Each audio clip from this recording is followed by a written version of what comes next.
Hola, hermanos, espero que estén todos ustedes bien.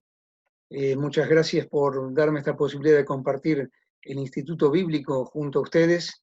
Y en esta oportunidad, y antes de comenzar el contenido de este encuentro, al desarrollar el contenido del encuentro sobre la profecía de Jonás, voy a invitarles a tener una palabra de oración. Padre, gracias te damos por este tiempo, pedimos tu dirección y la guía tuya en la consideración del texto bíblico para que nos acompañes y podamos aprender lo que todavía en el poder de tu palabra tienes para enseñarnos a cada uno de nosotros. Gracias te damos por todo, gracias por el perdón de todos nuestros pecados y por la vida que nos has dado en el Señor Jesús. En Él y por Él te expresamos nuestra gratitud y nos ponemos en tus manos. En el nombre del Señor Jesús. Amén. Bien, hermanos, más allá de la virtualidad que nos impide tener el contacto físico, siempre es muy bueno poder participar de una clase en una forma presencial. No obstante ello, vamos a compartir lo que está encerrado en este precioso libro. A mí me encanta el libro de Jonás, uno de los libros más bellos que tiene la Biblia, particularmente en el Antiguo Testamento. Así que vamos a comenzar. Lo primero que quiero comentarles es acerca de la bibliografía. No hay mucho en español que nos pueda ayudar para estudiar y conocer este texto de la Biblia. Está el Manual Bíblico Milético de Scroggie y de Marie, el comentario bíblico de Matthew Henry, el comentario del Antiguo Testamento de William MacDonald, los mensajes mayores de los profetas menores. Este es un libro muy bueno, chiquito, no sale muy caro, que fue escrito por nuestro querido y conocido hermano Carlos Morris. Está muy bien desarrollado y escrito el estudio de todos los profetas menores. Allí está Jonás. Y también dos libros que en español fueron escritos por un pastor que actualmente reside en la ciudad de Nueva York, se llama Keaton Silva. Uno es Jonás, el profeta exclusivista, y otro es Predicando sobre el libro de Jonás. Para los que leen inglés, hay un poco más de material sobre la profecía de Jonás. Ahí tienen ustedes en pantalla. Edward Pusey escribió Los profetas menores, El profeta Jonás de S.S. Bourne, Los 12 profetas menores de Carl Kiel, y Jonás, un comentario para predicadores, comentario de púlpito, por George Coster y John Thompson. Ambos escriben su comentario al libro de Jonás. Quiero comenzar con las palabras de un predicador, George Williams, quien dijo en cierta oportunidad: Jonás es un libro único porque se ocupa más del profeta. Voy a subir un poquito esta pantalla, así puedo ver, más del profeta que de la profecía. La condición de su alma y el amor con el cual Dios trabaja y disciplina al profeta es también para nosotros un medio de profunda enseñanza, de tremenda enseñanza y también de humillación a la vez. Así que les invito a mirar algunas cosas acerca de la profecía de Jonás.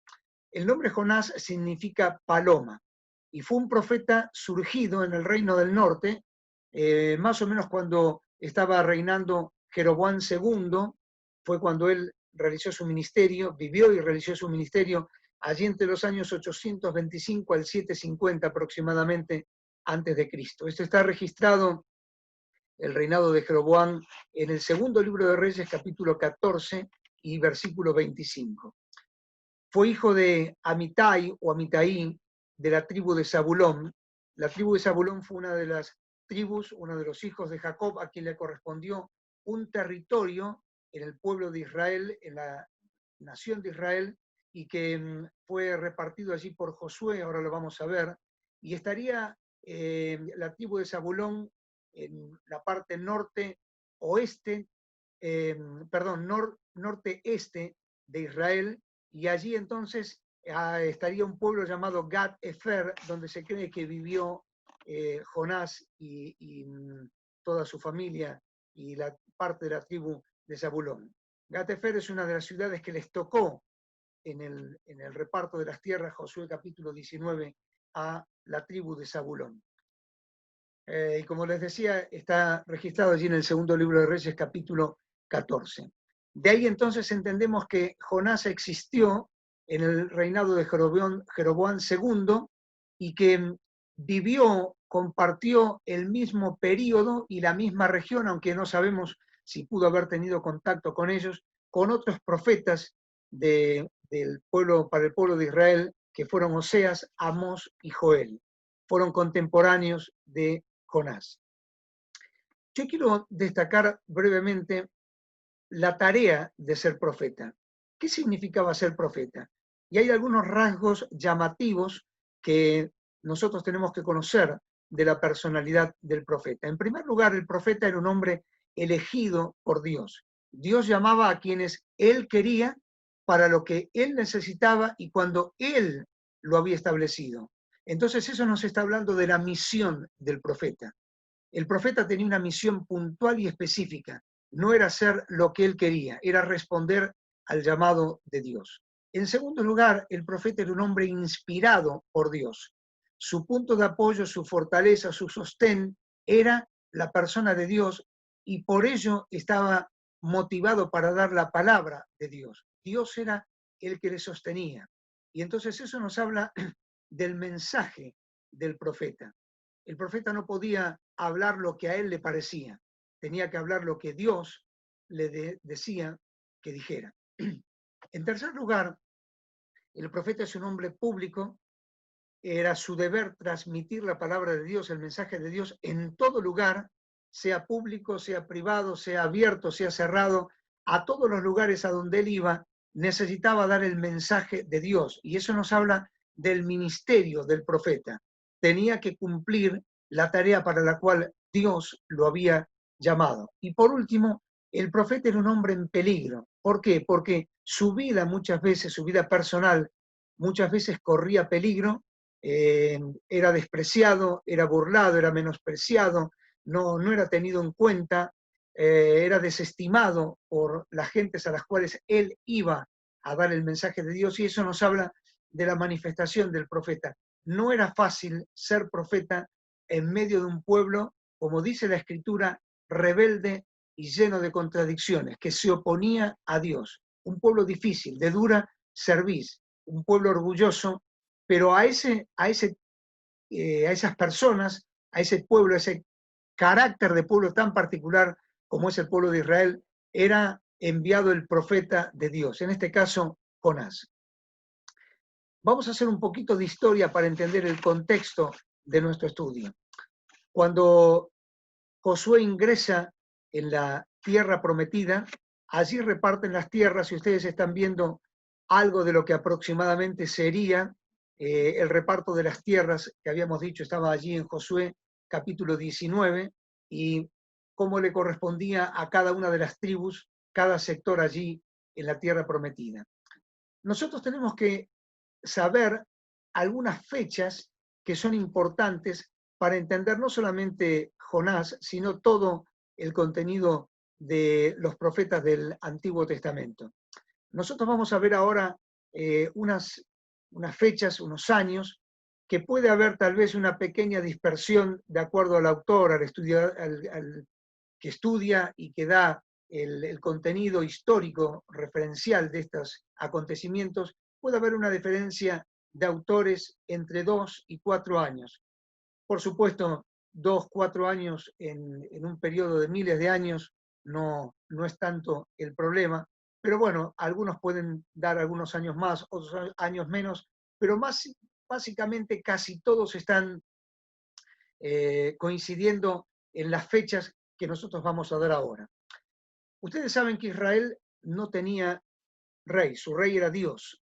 Sin embargo, ellos quisieron un rey como los otros pueblos. Y en época de Samuel le dijeron, danos un rey como tienen las otras naciones. Samuel, todo preocupado, va delante de Dios y le dice, ¿qué vamos a hacer?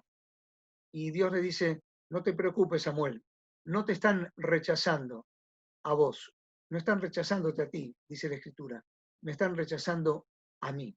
Y entonces allí Dios permite que Saúl sea ungido como primer rey de Israel, y eso está más o menos entre los años 1030 al 1010, donde Saúl reina sobre Israel.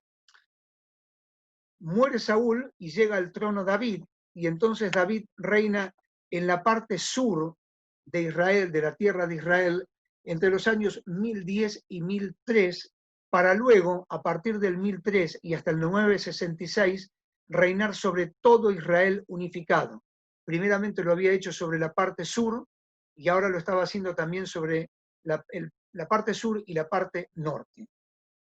Más o menos, allí entre el año 966 aproximadamente, sucede la muerte de David y allí pasa a ocupar el trono de Israel su hijo Salomón, quien reina hasta el año 928 a.C. Cuando Salomón muere, se divide Israel en dos reinos. El reino del norte, llamado propiamente Israel, y el reino del sur, llamado Judá. En el reino esto se sucede porque el reino del norte no quería a Roboán como rey, y entonces presentan una sublevación, y entonces quedan 10 tribus en el norte conformando el reino de Israel y 2 tribus en el sur conformando el reino de Judá. Más o menos allá por el año 722, Sargón, rey de Asiria, toma Samaria, que era la capital del reino de Israel, y lleva cautivos a Asiria un montón de pobladores de las tribus de Israel. Y eso es lo que se llama la deportación de Asiria en el año 722. El reino del sur siguió sin variación hasta el año 606, más de 100 años después, cuando allí el ejército de los babilonios ingresa en el reino del sur y toma cautivos a muchos del pueblo de Israel, y entonces allí se produce lo que es la cautividad babilónica, el destierro hacia la ciudad de Babilonia. Y allí se producen los 70 años de la cautividad de Babilonia, que van desde del 606 al 536 a.C. Estas son fechas importantes que tenemos que saber. 928 se divide el reino, 722 los asirios ingresan y llevan cautivos el reino del norte, y en el 606 los babilonios entran en el reino del sur y llevan cautivos a Babilonia a los hebreos. Entonces queda el reino del norte, reino de Israel, y el reino del sur, reino de Judá. El libro de Jonás, como lo dijimos al principio, más que una profecía, es la historia personal de un profeta, porque es un profeta que no va a hablarle concretamente al pueblo de Israel, va a hablar a otra región, y no obstante suceden varias cosas en su vida que son el contenido de esta profecía, y que es lo que nosotros vamos a ir viendo, con la excepción del capítulo 2, donde hay una serie de expresiones y de narraciones que están en otras partes de la Biblia. Es una figura, un tipo, ya después lo vamos a ver, del Señor Jesús. Los otros 3 capítulos están narrándonos particularmente la historia concreta de la actitud de Jonás frente a la tarea que Dios le había dado, la actitud del profeta frente al llamado de Dios. El libro de Jonás es el libro por excelencia llamado misionero del Antiguo Testamento, y es el libro que muestra el amor de Dios por los gentiles, es decir, por aquellos pueblos que no son el pueblo de Israel. El hebreo nunca aceptó esto, nunca quiso esto, siempre se opuso a esto. Ellos pensaban que Dios era exclusivamente para ellos. De ahí el título del libro que había escrito nuestro hermano Keating Silva, Jonás, el profeta exclusivista. ¿Por qué? Porque quería que Dios fuera solamente el Dios del pueblo de Israel. Y en esta profecía nosotros vamos a ver que el amor de Dios no es solamente para el pueblo de Israel, el amor de Dios es para todo el mundo. Por eso Juan dice, Dios amó de tal manera al mundo, a todas las naciones, que dio a su Hijo unigénito para que todo aquel que en él cree no se pierda, sino tenga vida eterna. Así que el libro misionero por excelencia muestra el amor de Dios por los gentiles, como no lo muestra otro libro del Antiguo Testamento, y muestra también la misericordia de Dios. Hay grandes lecciones en este libro. La primera lección es que cuando Dios habla, es necesario oír y responderle a Dios con obediencia. No te olvides de este concepto. Es fundamental para entender la profecía de Jonás. Cuando Dios habla, es necesario oírlo y responderle con obediencia. En segundo lugar, cuando Dios ama a todos. No ama a algunos sí y a otros no. Dios ama a todos. ¿Por qué? Porque todos somos creación, criaturas de Dios. El amor de Dios es para todos, más allá de que muchos no lo acepten, lo rechacen, no lo tengan en cuenta. Tercero, cuando Dios enseña y enseña siempre con mucha paciencia a todos. Es increíble ver detrás de cada palabra del libro de Jonás la paciencia con la cual Dios toma a este hombre, cabeza dura, testarudo, orgulloso, caprichoso, en muchos pasajes del texto bíblico, para enseñarle con inmensa paciencia y llevarle a hacer lo que él tenía que hacer. En cuarto lugar, tenemos que recordar que el Señor Jesús refirió al profeta Jonás como un tipo de su persona que figuraba allí en el Antiguo Testamento.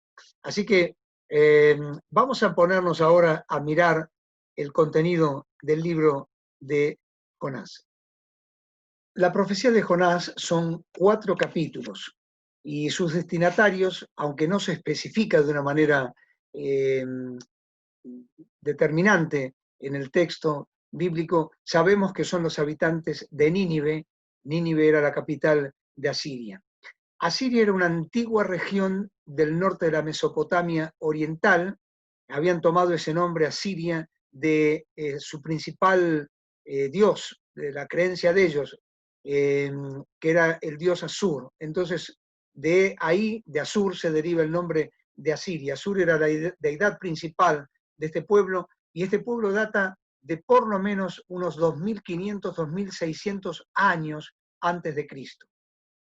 La capital era Nínive, decíamos, y era una importante ciudad asiria en lo que hoy sería la región de Irak, lo que sería la actual Mosul, la ciudad de Mosul en Irak. Allí estaba asentada la ciudad de Asiria y está descrita en el libro de Jonás como una ciudad grande en extremo, con un recorrido largo, para aquel entonces, obviamente, de 3 días de camino. Hay un escritor norteamericano, que se llama Arnold Brackman, que ha escrito libros históricos sobre civilizaciones de la antigüedad y describe a los asirios realmente como un pueblo tremendamente duro. Un reino, como dice ahí en pantalla, que se gozaba en producir los más crueles dolores a sus enemigos. Y hay registradas en algunas tablas que se han descubierto en descubrimientos, valga la redundancia, arqueológicos, las palabras de un rey asirio que dice así: a los nobles desollé, quemé en fuego a 3000 cautivos, no dejé ni un solo rehén vivo, corté manos y pies de algunos, corté narices, orejas y dedos de otros, extirpé los ojos de numerosos soldados, quemé doncellas como holocaustos. Esto está escrito en El destino del libro de Nínive, página 14, escrito por Arnold Brackman, este historiador norteamericano. Así que Nínive, los asirios, eran un pueblo tremendamente hostil, duro, que menospreciaba a los demás, y a ese pueblo Dios le dice a Jonás: tienes que ir a predicarle. Una ciudad malvada, con gente depravada, absolutamente violentos, a quienes Dios dice: voy a destruirlos por la maldad de su pecado. Pero primeramente quiero advertirles y quiero llevarles el mensaje de advertencia y de juicio de lo que va a pasar. Para ello elige a Jonás para que vaya allí a Nínive. Aquí hay unas figuras de lo que actualmente hoy sería, de cómo está hoy y de lo que sería parte de las murallas de la gran ciudad de Nínive. Esto es lo que actualmente se encuentra como recuerdo de la historia, del paso de los tiempos allí en la ciudad de Mosul, en el actual Irak, como decíamos antes. Vamos al análisis del libro de Jonás. Un autor presenta un simple bosquejo basado en estas ideas. Primer capítulo, el rechazo de Jonás. Segundo capítulo, el rescate de Jonás. Tercer capítulo, la resistencia de Jonás. Cuarto capítulo, la reprensión a Jonás. Para que tengamos una idea. Me gusta este segundo bosquejo porque es un poco más explicativo del contenido del libro. ¿Por qué? Porque detrás de cada palabra, de cada versículo, está la voluntad de Dios. Y entonces el primer capítulo sería un mensaje para mostrar la voluntad de Dios. En el capítulo 2, un mensaje para mostrar la compasión de Dios. En tercer lugar, un mensaje para mostrar la salvación de Dios. Y en cuarto lugar, un mensaje para mostrar la soberanía de Dios. Así que vamos al primero de ellos, un mensaje para mostrar la voluntad de Dios. Jonás era una persona que eludía responsabilidades, habíamos dicho, tenía un carácter terco, obstinado, era una persona claramente egoísta, su ego era muy alto. Cualquier psicólogo hoy en día le encantaría trabajar en la personalidad de Jonás para bajar su ego. Un trabajo bastante arduo sería este. En una personalidad de carácter conflictivo, y él siempre pensaba que tenía razón. Su apreciación de las cosas, su observación de las cosas era siempre la correcta. Todos los demás estaban equivocados. Nosotros decididamente no hubiéramos elegido a Jonás para una tarea. De hecho, Jonás es esa clase de personas que uno trata de no tener demasiado contacto porque es todo un problema. Todo es conflicto, todo está mal, lo único que sirve es lo que dicen ellos. Todos conocemos este tipo de personalidades que todavía desafortunadamente andan por todos lados y muchas veces también en la iglesia. Nosotros no lo hubiéramos elegido, pero Dios siempre elige lo que Él cree que es mejor, aún para sus planes, aunque nosotros no estemos tan de acuerdo o no nos parezca que así tiene que ser. Dios elige lo que Él cree que es mejor para sus planes. Nosotros podríamos haber pensado, no elijamos a Jonás, busquemos a otros. Pueden ser menos problemáticos, va a ser más fácil trabajar con ellos que con Jonás. Sin embargo, Dios no pensó así. Y el nombre Paloma, que significa como la figura de una paloma incauta, débil, que es muy torpe, que hay que enseñarle muy seguido, hay que tener mucha paciencia a trabajar con una paloma.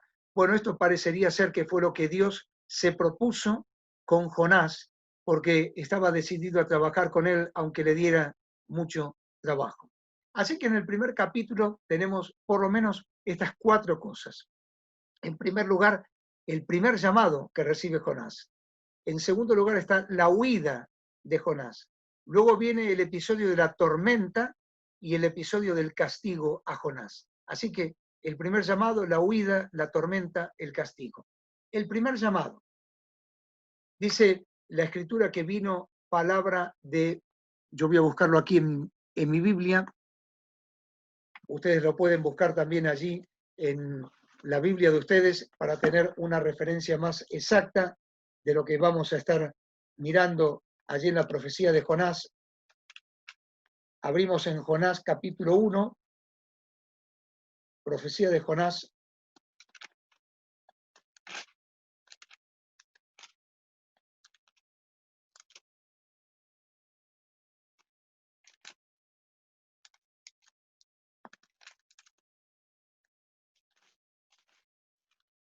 Capítulo 1 dice, vino palabra de Jehová a Jonás, hijo de Amitai, diciendo, levántate y ve a Nínive. Lo que nosotros vamos a ver ahora es un trasfondo de no más de 12, 15 días. ¿Por qué decimos que toda la profecía de Jonás es un trasfondo de 12, 15 días? En primer lugar, porque vamos a suponer que hay un día en el cual Dios lo llama a Jonás y le dice, levántate y ve a Nínive a predicar, a dar la palabra que yo te daré. Hay 1 o 2 días tal vez en los cuales Jonás decide qué hacer. No estaba de acuerdo con lo que Dios decía, y entonces Jonás tal vez habrá estado pensando 1 o 2 días, ¿qué hago? 1 o 2 días tal vez para sacar el pasaje. Cuando decidió irse, tal vez habrá tenido 1 o 2 días para tramitar el pasaje y poder huir de ese lugar y no cumplir con la responsabilidad que Dios le había dado. 1 o 2 días en alta mar, 3 días en el vientre del gran pez, luego 3 días, 4 días tal vez caminando por Nínive, predicando el mensaje. Así que más o menos la historia de esta profecía sería una historia de entre 12 y 15 días aproximadamente, de acuerdo a lo que pudimos estar viendo. Dios le dice, levántate y ve a Nínive. Y entonces Jonás, dentro suyo, dice, no estoy de acuerdo con lo que Dios dice, con lo que Dios me está pidiendo. Siempre está en nosotros esa oposición, esa rebelión a lo que Dios nos pide. Es natural de nuestra humanidad caída. Nos oponemos a lo que Dios dice.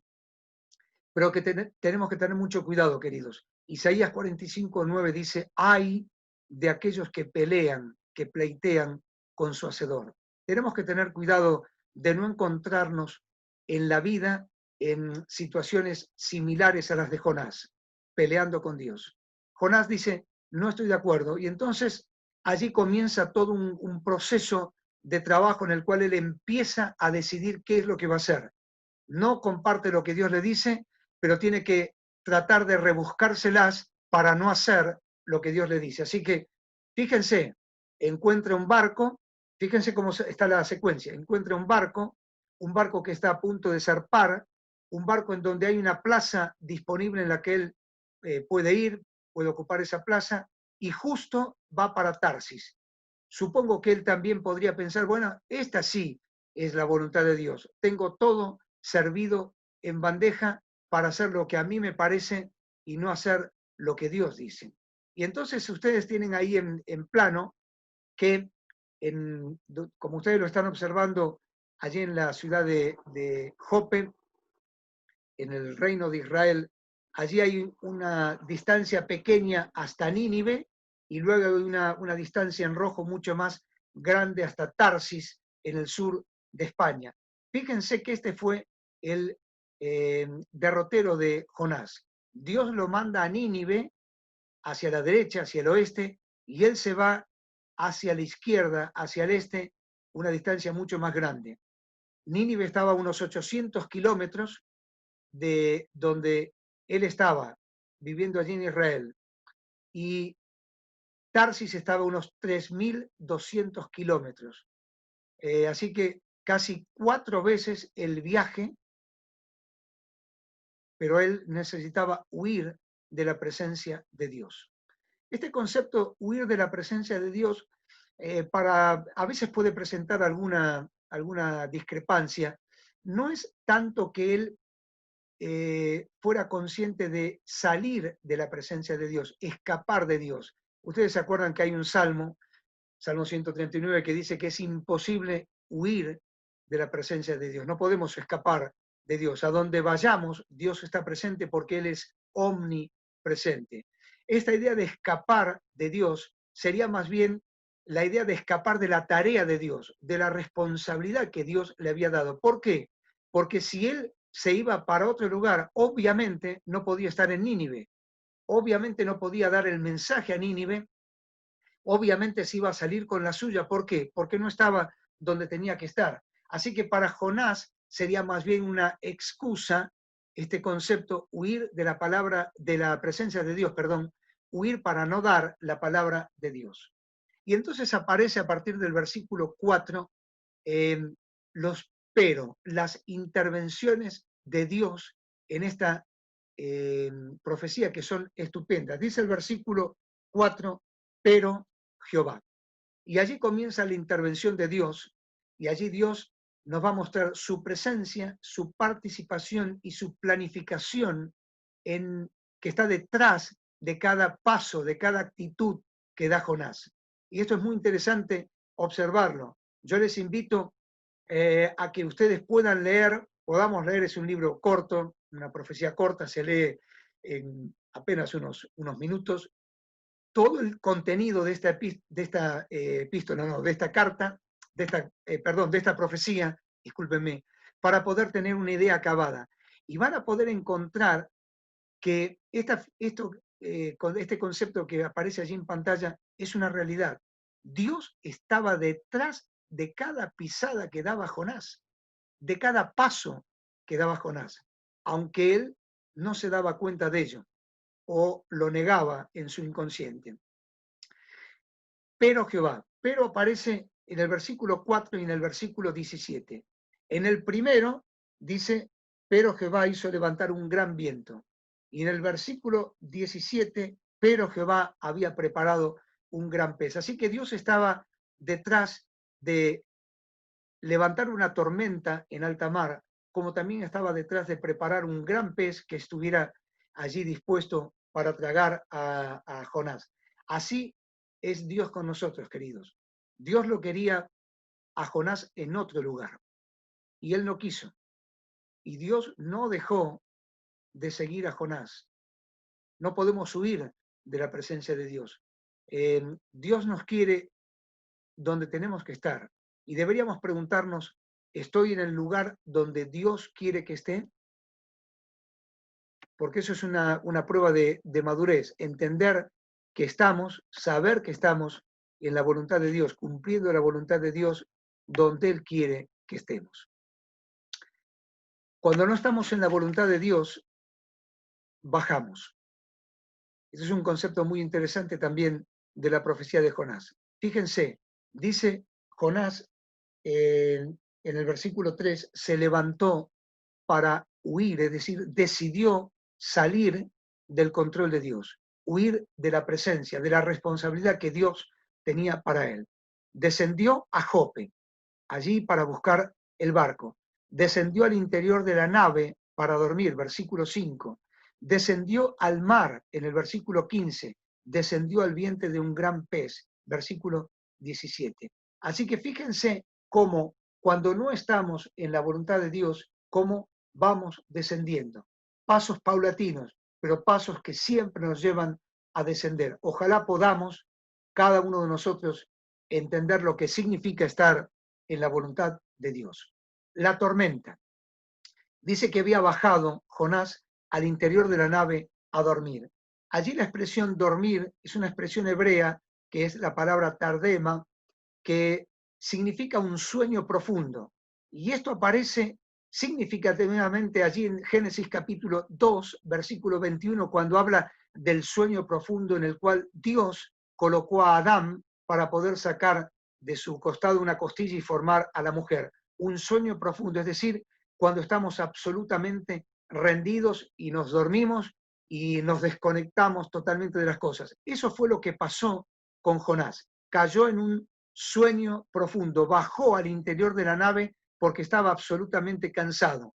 El trajín de las experiencias vividas en esos días, esa tensión en la cual él estaba, le llevó al interior de la nave y allí se durmió profundamente.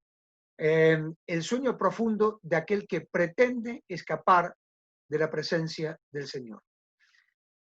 Es significativo ver que cuando nosotros dormimos, y en el sentido espiritual lo estoy diciendo, cuando dormimos espiritualmente muchas cosas siguen pasando. Parecería que estamos desconectados y que no nos afectan, pero cuando dormimos las cosas siguen sucediendo. Fíjense, Mateo 13:25 dice en la parábola del sembrador, mientras dormía el enemigo, sembró cizaña. En el capítulo 25 de Mateo dice, mientras las vírgenes dormían, llegó el esposo. En Jueces capítulo 14 nos narra la historia de que mientras Sansón dormía, Dalila estaba preparando, planificando su destrucción, su derrota. En Marcos capítulo 13, versículo 35, el Señor está diciendo a las gentes, tengan cuidado, velen, estén despiertos, no saben a qué hora vendrá el Señor de la casa. Así que después del sueño de Jonás se produce el castigo para Jonás y es la vergüenza de un mal testimonio ante el mundo. Dice, ¿qué es lo que está pasando? Comenzaron los marineros a aligerar el peso de la nave y allí se dan cuenta de que eso no es suficiente. Y entonces, ¿qué es lo que sucede? Le preguntan a Jonás. ¿Cómo estás durmiendo y nosotros en medio de semejante tempestad? Y allí él se da cuenta. Y tenemos que reconocer que más allá de su temperamento difícil, Jonás es una persona sincera, auténtica, porque allí dice, yo sé que por mi causa ha venido esto. Tómenme, échenme al mar y las aguas, la tormenta se van a calmar, se van a quietar y ustedes van a poder seguir su viaje. Qué sinceridad, reconociendo su mal. Y entonces, Jonás tenía que aprender 3 lecciones. En primer lugar, no podemos huir de Dios. Es imposible huir de Dios. Salmo 139. Segundo lugar, Dios va a hacer cualquier cosa con tal de volvernos a Él. Dios no nos va a dejar, queridos. Somos su pueblo, somos sus hijos. Y Dios, observamos nosotros en la profecía de Jonás, Dios estaba detrás de todo. De Jonás, de la nave, de la tormenta, de los marineros, del gran pez. Tercero, Dios había llamado a Jonás para una tarea y Jonás tenía que hacer esa tarea. No la podía hacer otra. No podía darle la responsabilidad a otro individuo. Dios lo había elegido él y él era el que tenía que hacerla. La voluntad de Dios está detrás de cada texto de la profecía de Jonás. Y tal vez la voluntad de Dios sea uno de los misterios más difíciles que nosotros podamos llegar siquiera a entender algo. La voluntad de Dios muchas veces es confusa, muchas veces es difícil, muchas veces es muy dura de aceptar, muchas veces nos golpea y aún muchas veces nos hace dudar verdaderamente de si somos hijos de Dios, si Dios nos ama como verdaderamente dice su palabra. Pero tenemos que aprender, como dijo alguien, que la voluntad de Dios no está en todo, sino que la voluntad de Dios está detrás de todo. Es decir, atrás de todas las cosas que nos suceden está la voluntad permisiva de Dios. Y Jonás se dio cuenta de eso. Tenemos que estar en paz en el alma cuando no entendamos lo que nos sucede. A veces nos suceden cosas por nuestra propia desobediencia. Otras veces nos suceden cosas porque Dios permite determinadas situaciones para probar nuestra vida. Pero tenemos que saber que la voluntad de Dios, si somos sus hijos, está detrás de todo. Segundo lugar, un mensaje para mostrar la compasión de Dios. Capítulo 2. Allí el problema es aceptar el milagro, aceptar este concepto del gran pez y aceptar por la fe lo sucedido. ¿Por qué? Porque muchos dicen, bueno, hay que ver qué gran pez pudo haber tragado un hombre. De hecho, hay referencias históricas que en varias oportunidades han aparecido personas en el vientre de grandes peces, de grandes habitantes de los mares. Así que no sería nada improbable que esto haya sucedido porque ha pasado en otras oportunidades. No sabemos si fue una ballena. Generalmente decimos a Jonás lo tragó la ballena porque es un gran pez. No importa, dice un gran pez, no especifica.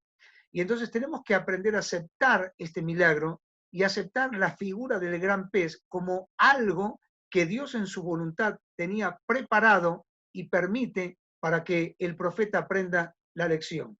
Dentro del gran pez, como lo marca el capítulo 2, fin del capítulo 1 y el capítulo 2, Jonás estuvo 3 días y 3 noches. Y Dios tenía que mostrar su compasión a Jonás a través de esta singular experiencia. Me imagino que no debe ser para nada agradable estar metido en el vientre de un gran pez, en el estómago, allí con sus líquidos en absoluta oscuridad.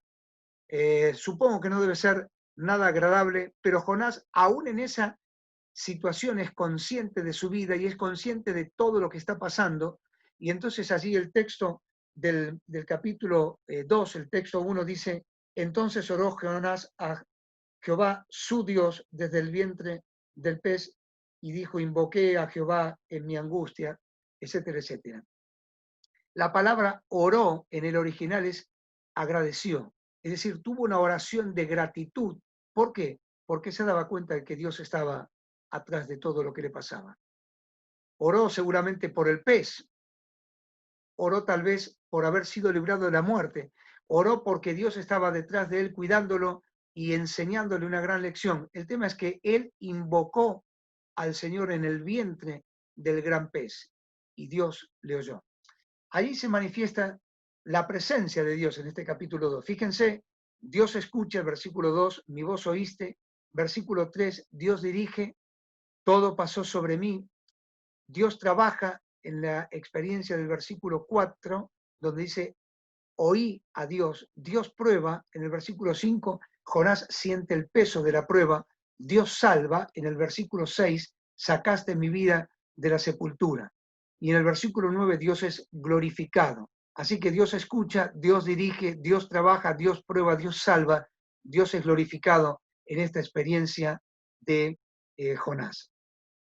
En esta situación extrema, el Señor toca el corazón de Jonás y Jonás vuelve su corazón al Señor. Y allí dentro del gran pez expresa la gratitud al Señor, se vuelve a dedicar al Señor y reconoce la soberanía del Señor. Esas son las tres ideas que nos da el versículo 9 del capítulo 2, donde dice, mas yo con voz de alabanza te ofreceré sacrificios, pagaré lo que prometí, las salvaciones de Jehová.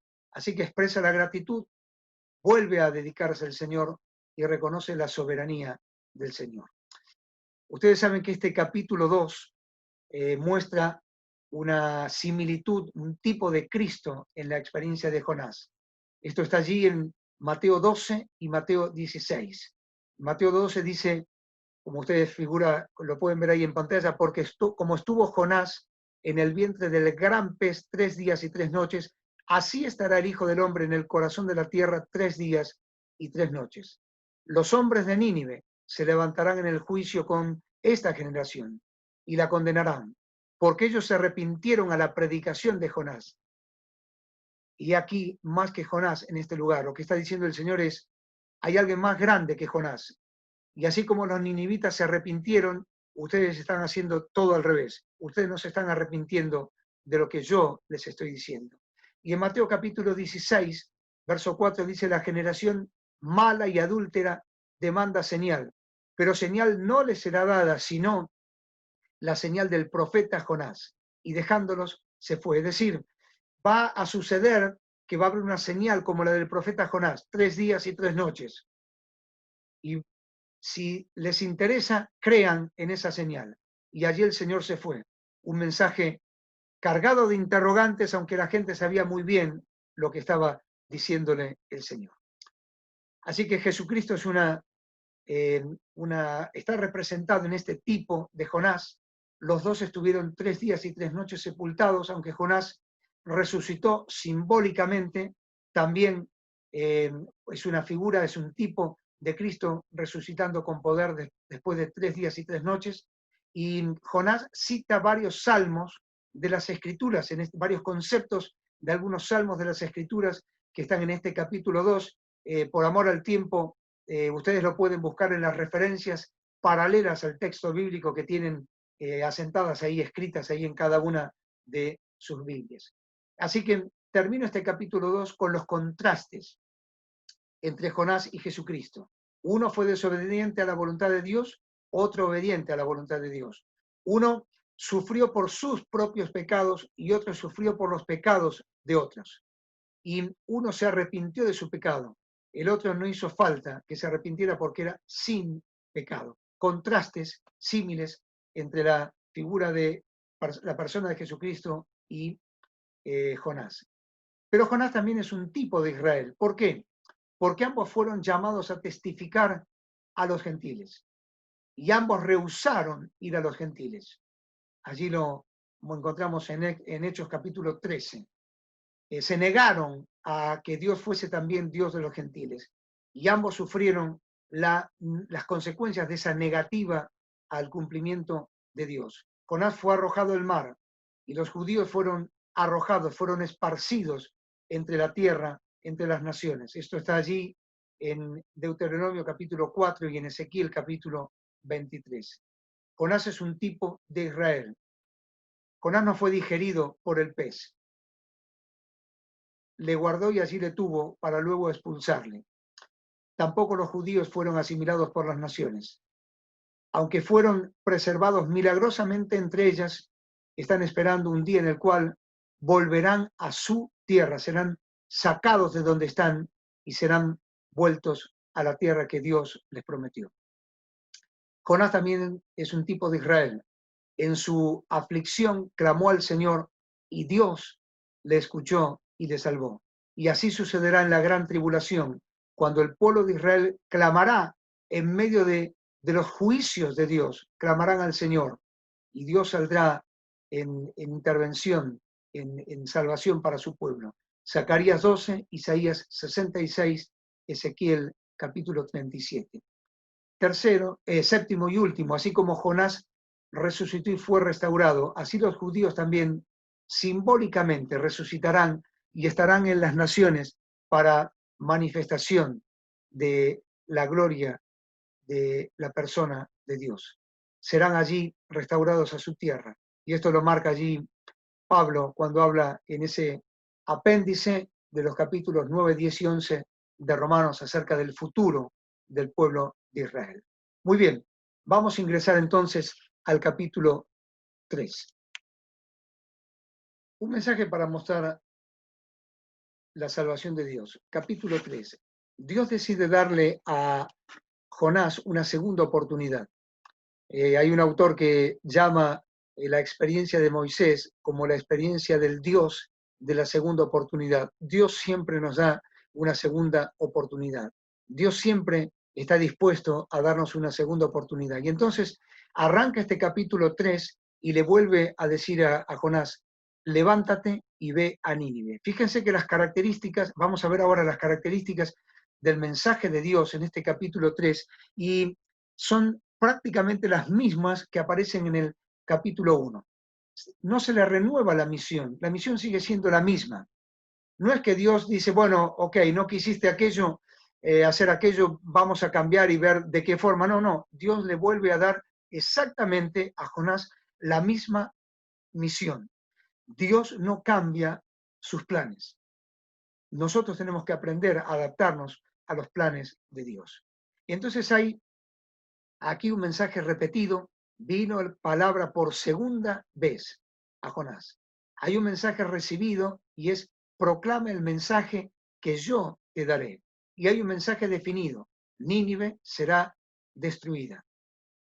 Nínive era una ciudad grande, fue creada por Nimrod, allí en Génesis capítulo 10 está la historia de esto, era una ciudad llena de auge y prosperidad para aquel contexto del tiempo en el cual estamos hablando. Sennacherib fue tal vez el rey más importante de esta ciudad y los babilonios y los persas la destruyeron allí por el año 612 a.C. Era una ciudad que, según los historiadores, tendría aproximadamente un radio de unos 100 kilómetros, más o menos como para que tengamos una idea, desde aquí hasta Chascomús, lo cual implicaría la ciudad y los suburbios de la ciudad. Y habitaban aproximadamente en aquel momento histórico entre unas 500.000 y unas 700.000 personas. Estaba rodeada de muros, ustedes se acuerdan que antes mostramos una foto de lo que supuestamente son parte de aquellos muros que quedaron, muros de muchos metros de altura, y estaba rodeada aproximadamente de unas 1.500 torres de vigilancia puestas en lugares estratégicos de la ciudad. Así que esta idea de una ciudad grande de 3 días de recorrido sería tal vez una figura, una hipérbole, como se utiliza en el texto bíblico, para aumentar el sentido y querer decirnos que era una ciudad importante, que era una ciudad grande, que era una ciudad que por lo menos se necesitaba 3 días de camino para recorrerla. Pero era una ciudad cargada de pecado, de maldad, de desobediencia, de abandono espiritual, de abandono de Dios. Allí Jonás tiene que volver en su mente para ir, recordar lo que Dios le había dicho y desandar el camino e ir para cumplir aquella tarea que Dios le pidió. 3 aspectos del mensaje de Jonás. En primer lugar, el contenido del mensaje. En segundo lugar, el efecto del mensaje. y en tercer lugar, el resultado del mensaje. El contenido del mensaje es algo breve, conciso y definido. ¿Qué era? De aquí a 40 días Nínive será destruida. No había que agregar nada más, solamente esto, un mensaje muy definido.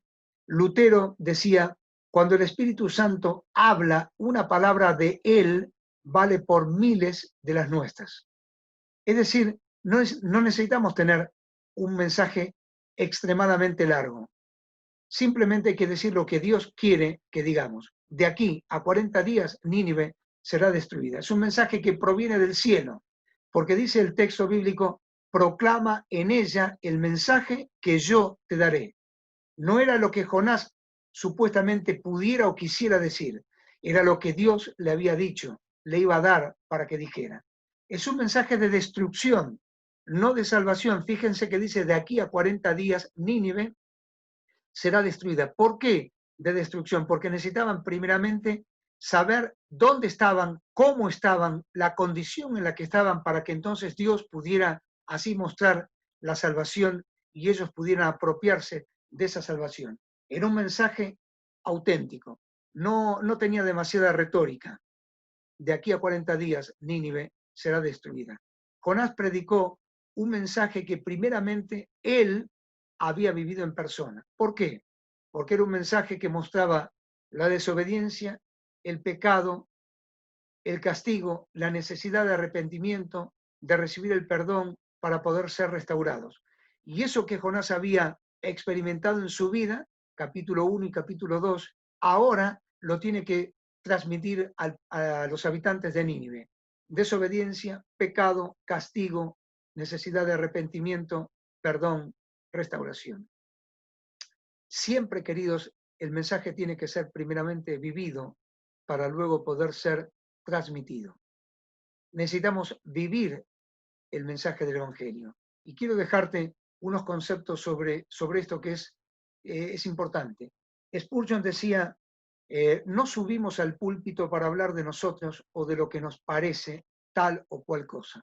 Subimos al púlpito para hablar las verdades de mayor importancia, que son las verdades de Dios. Cuando predicamos, somos voceros de Dios.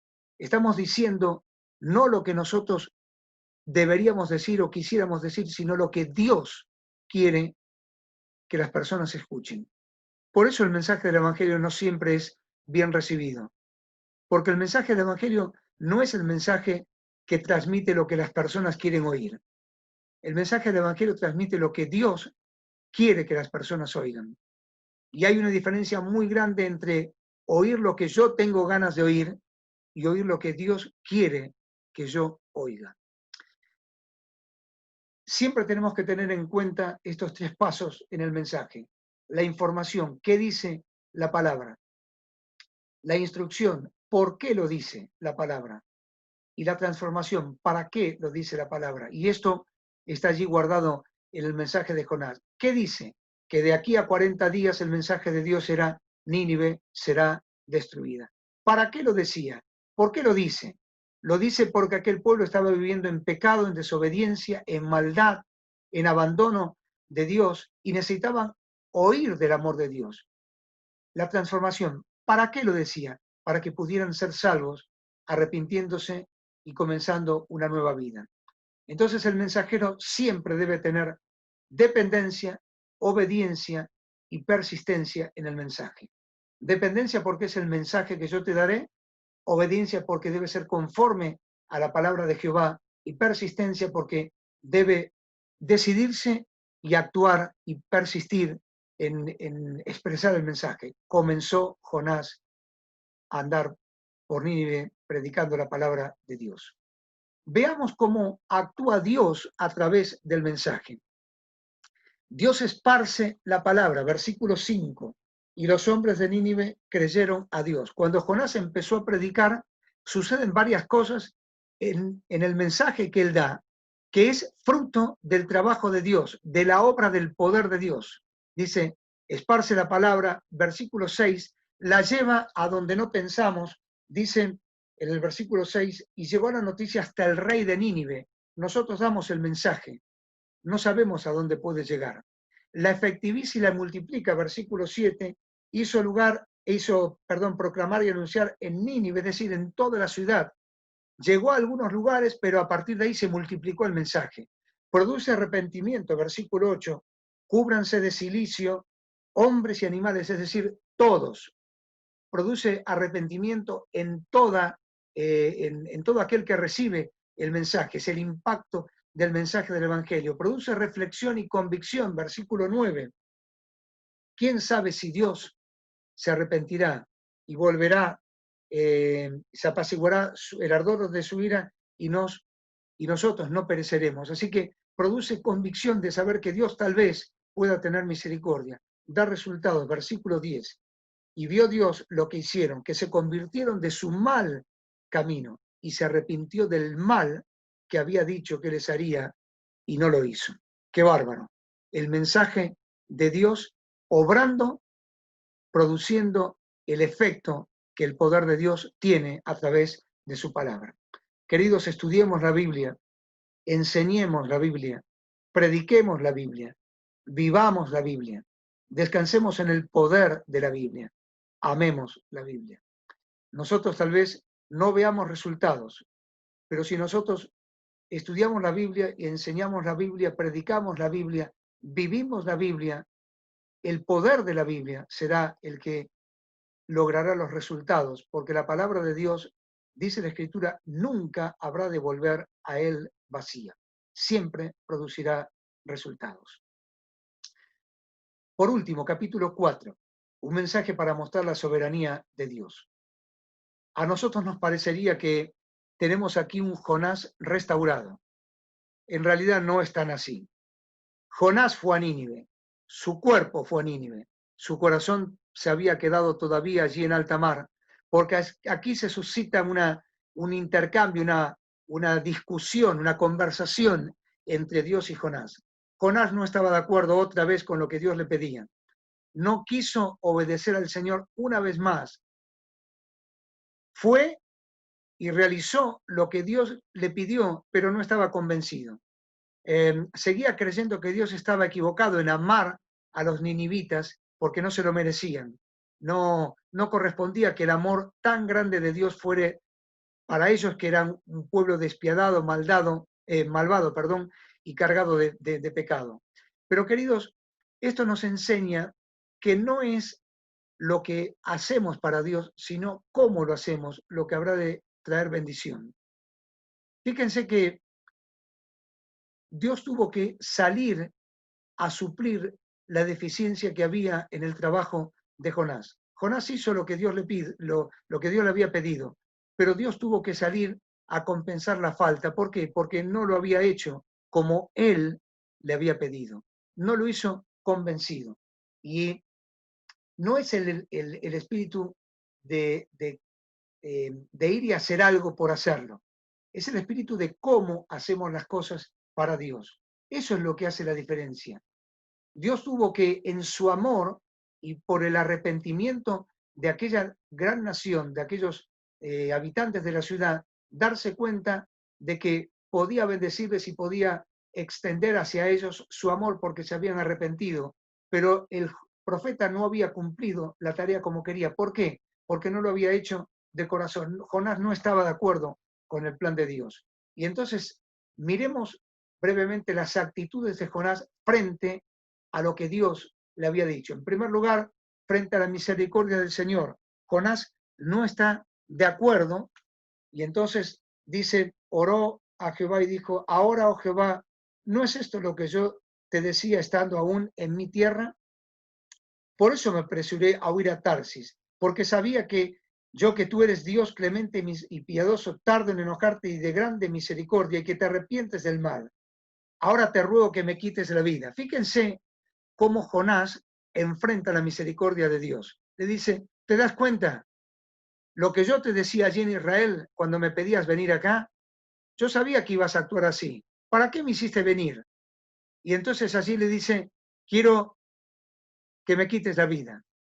Estoy muy enojado. Y frente a la reprensión del Señor, versículo 4, Jehová le dice, ¿haces tú bien en enojarte tanto? Ahora lo vamos a ver, que es muy interesante lo que allí sucede.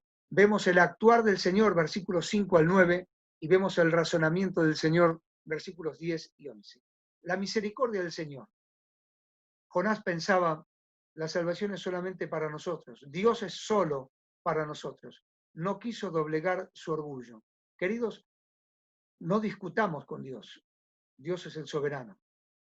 Dios es aquel que hace las cosas que Él decide hacer, y ninguno de nosotros que somos barro le podemos decir por qué lo hace así. Segundo, la reprensión del Señor. Dice el versículo 4 que Dios le dice, Jonás, ¿haces bien en enojarte tanto? Y me encanta esta frase, nosotros la vamos a entender perfectamente, porque allí la palabra enojar en el original es calentar, literalmente calentar. Y la idea es ponerse al rojo vivo. Permítanme esta frase muy coloquial entre nosotros, no te calentes, no te suba la temperatura. ¿Se acuerdan que muchas veces decimos esto nosotros? Bueno, es lo que Dios le está diciendo en un mensaje muy figurado a Jonás. Jonás, ¿por qué te pones al rojo vivo? ¿Por qué se levantó tanto la temperatura tuya?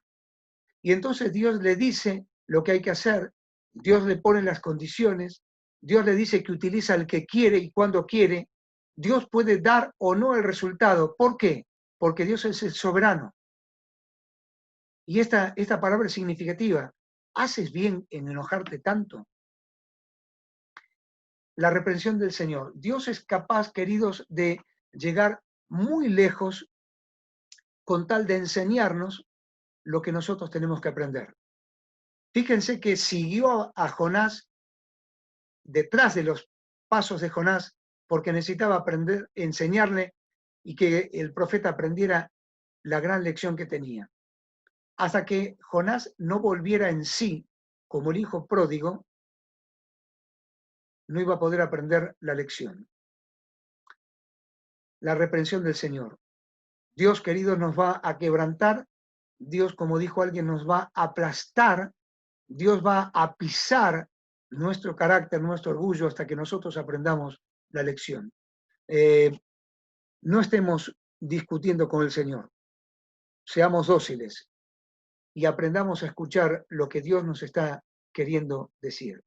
Tercero, el actuar del Señor. Fíjense que desde el versículo 5 al 9 hay una serie de conceptos que son extraordinarios. Yo solamente los voy a citar por amor al tiempo, pero está esa palabra y, o la palabra entonces, mostrándonos cómo Dios trabajó y sigue trabajando detrás de cada uno de sus hijos. Verso 4, y Jehová. Verso 6, y preparó Jehová.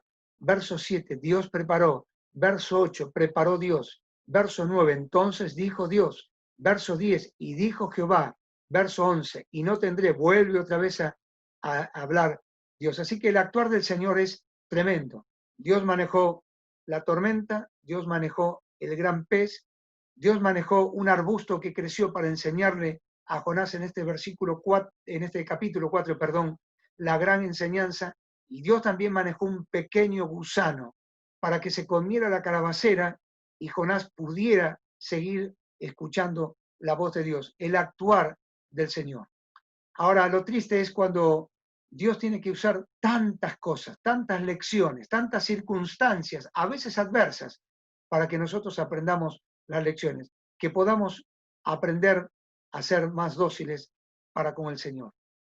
Cuarto, capítulo 4, el razonamiento del Señor. Fíjense versículos 10 y 11. Allí hay una lección que Dios le da a Jonás. ¿Te preocupa tanto una planta que te daba sombra y que un pequeño gusanito mandado por mí para que la comiera apareció y desapareció y te quedaste sin sombra y el sol te fatigaba y te preocupaba tanto una planta que aparece y desaparece y yo no voy a tener en cuenta, no me van a preocupar tantas vidas que están allí en esta ciudad que se pueden perder y perder para siempre? Jonás tenía que aprender la lección de la misericordia del Señor y entonces el Señor intenta razonar con Jonás. Te di una planta, te dio sombra, pero la saqué y te enojaste. Y necesito saber que así como te preocupaba una simple planta, a mí me preocupan las almas que están allí en Nínive. Posiblemente la lección de estos versículos finales de Jonás es que allí habría no menos de 120.000 niños. Esto es una referencia a ese concepto, aquellos que no disciernen entre su mano derecha y su mano izquierda, es decir, no son capaces de entender las cosas elementales. Y se supone que esta sería una referencia a que habría allí por lo menos 120.000 niños, como allí dice la Escritura, que no podían discernir entre su mano izquierda y su mano derecha. En segundo lugar, también Dios trata de razonar con Jonás, porque le explica, allí hay muchos animales. Los animales sirven para el alimento, para la vida, para el trabajo, para los movimientos, para el intercambio comercial. Así que Dios tampoco se olvida de los animales en su gracia, en su misericordia.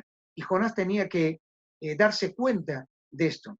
Entonces, terminamos con algunas conclusiones que quiero compartir de esta profecía extraordinaria de Jonás.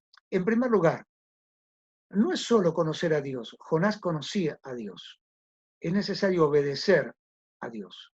Como alguien dijo, no es recitar el Salmo 23 de memoria, Jehová es mi pastor, nada me faltará, etcétera, etcétera. Es conocer al pastor del Salmo 23. Necesitamos conocer a Dios, conocerlo de una manera mucho más íntima. Jonás nos enseña eso. Él conocía a Dios, pero lo conocía parcialmente. Y Dios tuvo que enseñarle que todavía necesitaba aprender muchas cosas de la persona de Dios. En segundo lugar, no es solamente marcar la Biblia, queridos, es que la Biblia me marque a mí. Jonás había escuchado y recibido el mensaje de Dios, pero ese mensaje no había producido ningún impacto en él. El mensaje del amor y de la misericordia de Dios, primeramente, tiene que golpear nuestra vida, marcar nuestra vida, para que nosotros podamos marcar a otros. Jonás tenía que aprender esa lección. Tercero, no es luchar contra la voluntad de Dios para nuestra vida. Jonás estuvo luchando varios días de su vida, tal vez años, pero aquí nos estamos limitando al texto bíblico, luchando contra la voluntad de Dios. Nosotros tenemos que pedirle a Dios que nos haga entender, aceptar por la fe su voluntad, aunque no sepamos muy bien cómo es ella, aunque no la entendamos, y tenemos que aprender a descansar en los propósitos soberanos de Dios. Puede ser que ahora estés tal vez metido en el vientre de un gran pez, o puede ser que estés en un lugar de oscuridad y no entiendas, de confusión, para dónde ir. O puede ser que te encuentres en medio de una tormenta en alta mar. O puede ser que estés luchando contra las olas bravas de alguna prueba, de alguna tempestad de la vida. Tenemos que aprender a descansar en la voluntad de Dios. A no preguntarle tanto al Señor, ¿por qué, Señor, tal cosa? Sino preguntarle al Señor, ¿para qué, Señor, estás permitiendo esto en mi vida? Cuarto, no es guardar la exclusividad del Evangelio, es poder abrir el Evangelio para que otros puedan creer, puedan ver y conocer el amor de Dios. Lo puedan ver en nuestra vida, lo puedan creer a través de nuestra fe. Quinto, que las experiencias de nuestra vida nos enseñen a ser mejores, a no enojarnos tanto, a no pretender escapar de la presencia de Dios, a no luchar tanto con Dios. La vida es una sola, tenemos que vivirla sabiamente. La lección final de Jonás es esta: Dios sabe todo, nosotros no. Tendríamos menos problemas en nuestra vida si tuviéramos más obediencia. Esa es la lección final de Jonás. Y eso es lo que quiero dejar para tu reflexión, para mi reflexión en esta hora, para que Dios sea glorificado en medio de nosotros. Te invito a tener una oración y agradecerte una vez más el haber compartido a través de este medio la profecía de Jonás. Te pido disculpas por algunos cambios en la grabación. Soy un desastre para esto. Me cuesta un montón expresarme a través de este medio. Me gusta más hacerlo en forma personal, pero bueno, es lo que hay y tenemos que adaptarnos también a esto. Así que Dios te bendiga. Gracias por haberme dado este privilegio. Gracias, Alito, por haberme invitado. Dios les bendiga, hermanos, y ojalá que podamos vivir la experiencia de Jonás, a discutir menos, a tener menos problemas y obedecer más a Dios. Oramos. Padre, gracias por esta singular experiencia de la vida de este hombre y de todo lo que muy sencillamente se pudo ver y de lo mucho que todavía aún se puede sacar de este extraordinario libro de la Biblia. Nos ponemos en tus manos. Aplica la enseñanza a cada uno de nosotros para tu gloria, para la bendición de nuestras vidas, de nuestras familias, de nuestras iglesias, de la obra tuya en todo lugar. En el nombre del Señor Jesús. Lo hacemos y en Él te damos nuestra gratitud. En el nombre de tu Hijo amado. Amén. Gracias, hermanos. Dios les bendiga.